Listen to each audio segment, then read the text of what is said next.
এর গল্প। এক সময় রূপকথার রাজ্যে এমন একজন রাজা ছিলেন যিনি এক বানর পুষতেন। বানরটি সবসময় রাজার পাশে পাশে থাকত। রাজাও বানরটিকে খুব আদর যত্ন করতেন। তিনি নিজ হাতে খাইয়ে দিতেন।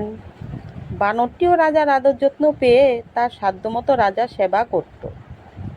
বানরটি বাগান থেকে ফুল তুলে এনে রাজাকে উপহার দিত। রাজা খুব খুশি হতেন। রাজ পরিবারের সকলেই বানরটিকে যত্ন করত।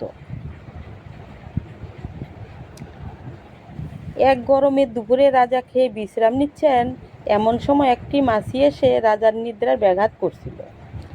বানরটি মাছির এই অপকর্ম মনোযোগ সহকারে লক্ষ্য করছিল এবং মাছিটিকে বারবার তাড়িয়ে দিতেছিল, কিন্তু সে ব্যর্থ হচ্ছিল।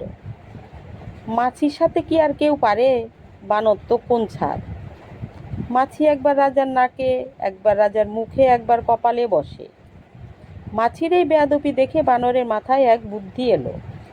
রাজার পাশেই ছিল এক তলোয়ার। সেটা দিয়ে মাছিকে প্রহার করার জন্য বানর দাঁড়িয়ে পড়ল।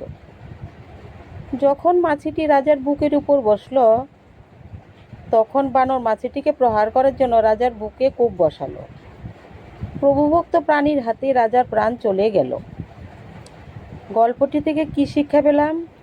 মূর্খের সাথে বন্ধুত্ব সবসময় পরিত্যাজ্য, কারণ মূর্খ বন্ধুর চেয়ে জ্ঞানী শত্রু অনেক ভালো।